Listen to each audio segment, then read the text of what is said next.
In this video, we will be exploring the Ignited Lab to see how different technologies such as artificial intelligence, extended reality, and Internet of Things can help in the world of education.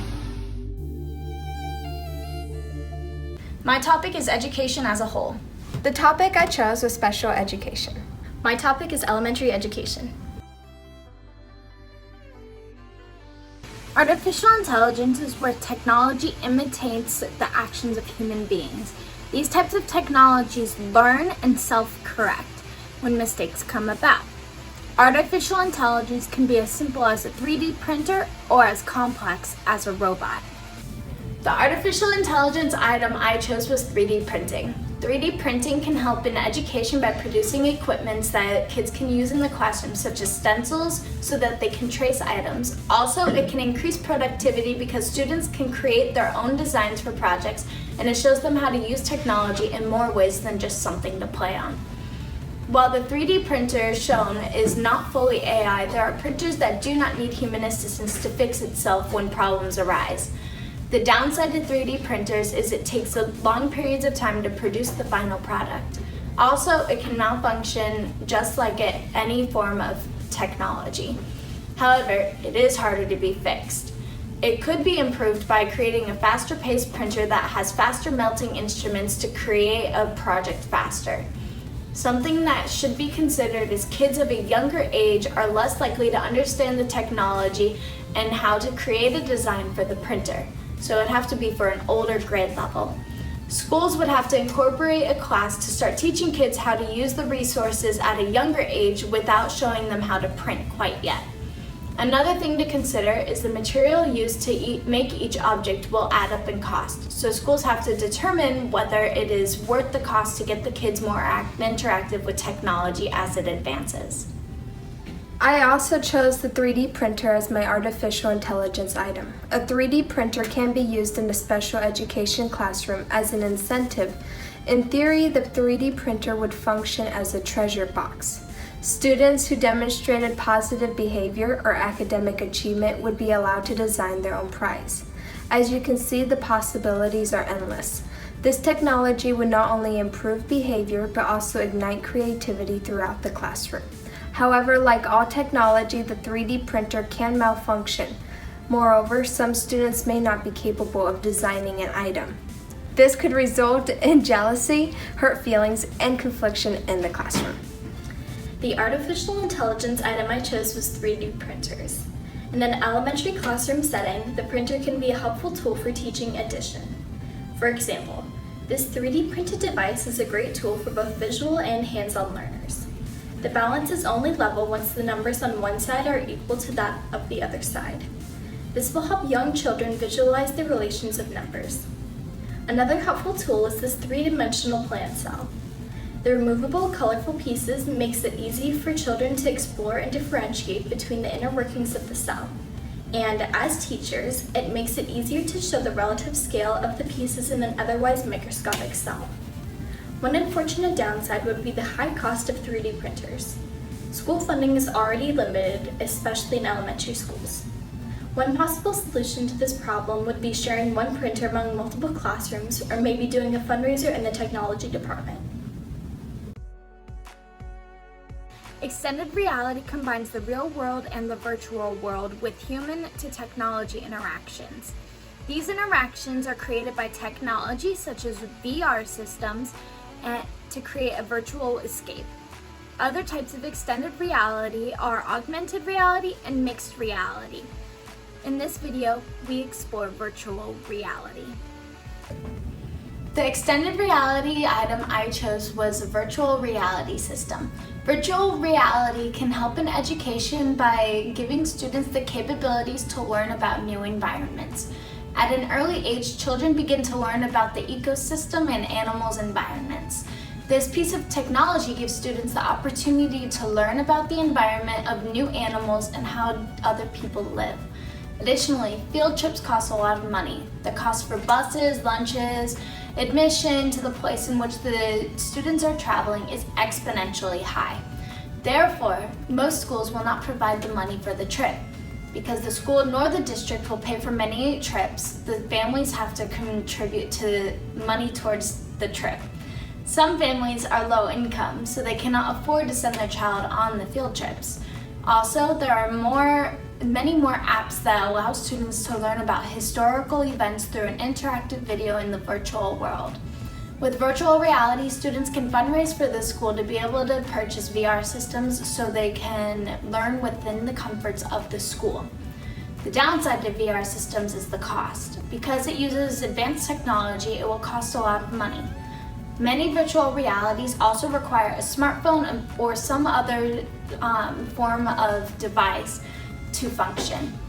A screen which should already be built into the devices so that the schools don't have to purchase both smart devices and VR devices. Also, VR devices are not 4D, so students would not get a full experience of the different environments. They would not be able to feel objects as if they were in front of them. Instead, they would have to watch and observe. It could be improved by adding a virtual reality room inside of the school, so classes can take a short trip on campus to the room with the virtual reality so it can seem like they're really feeling the things they are seeing. Something to be wary of is this piece of technology could be used to play games. Many students know how to work technology better than the teachers, thus making it easier for students to accidentally switch to games on the devices. However, this can be easily fixed through the locking of games and not even having games accessible on these devices. Within the extended reality realm, I chose a virtual reality device known as Oculus Quest. This could be a great learning device for students with special needs. The great thing about this device is the ability to draw shapes within the Oculus module. From observation, I have noted that special needs students struggle with communication skills, such as follow-up questions. Unfortunately, there were a lack of educational games, and most of the educational games were too advanced for special needs children. With the development of a game centered around communication, students could practice communication skills without the fear of embarrassment or failure. Together, this would allow students to take monumental steps towards education as well as everyday life. The extended reality item I chose was the virtual reality system. Virtual reality is beneficial to all grade levels, but it is especially helpful in the elementary classroom. Different programs can be used to help children learn challenging topics. The best examples of these are math and geography. A chance to experience graphing in an interactive, three-dimensional setting will help young students overcome the challenges of learning the correlation between the horizontal and vertical planes. A hands-on geography program such as Google Street View can help students understand topography in their city. Kids can also gain a more thorough understanding of elevation, ocean levels versus mountain ranges, and so on.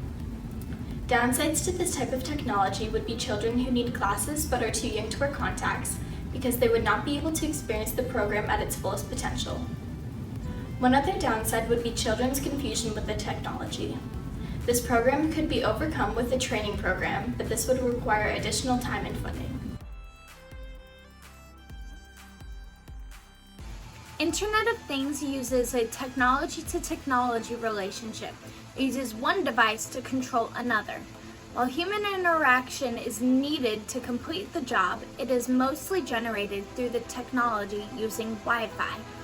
Humans can use a tablet or a phone to control the different objects. The IoT item I chose was the Ring Wireless Doorbell.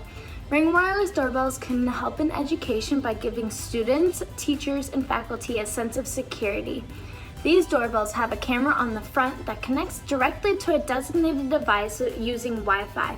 When someone approaches the door, the camera senses the action and automatically begins sharing the live feed.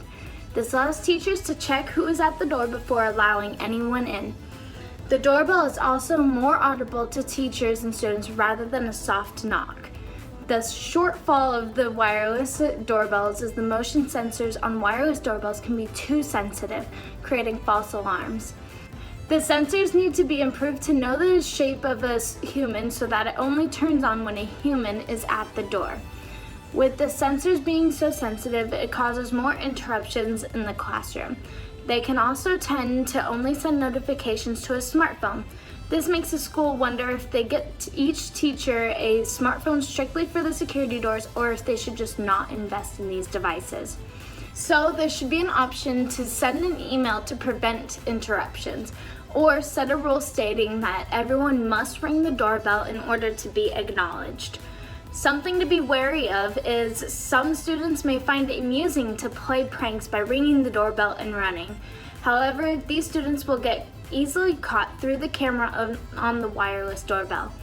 This needs to be a precaution though, because then it may cause distractions in classrooms. On the other hand, this allows teachers to have the ability to always keep their classroom doors locked so they can have extra safety in case of an emergency. I chose to explore Spectrum's Mix as my IoT technology. This technology includes a color mat and 2 color receptors. It connects to the internet using the Spectrum's app on the iPad. This would be an extremely valuable tool in a special education classroom. It teaches shapes and colors as each color corresponds to a specific sound.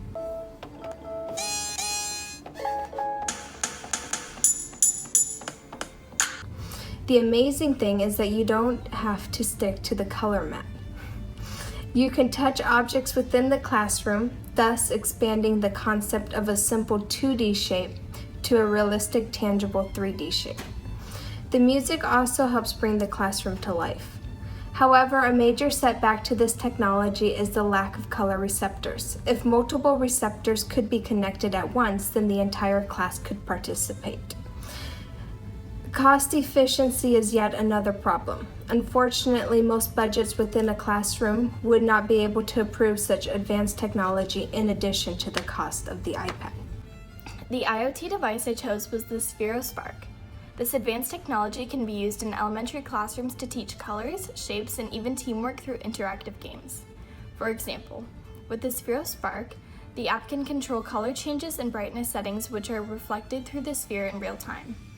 As for learning shapes, the user can draw any design on his or her device, and the sphere will follow the pattern.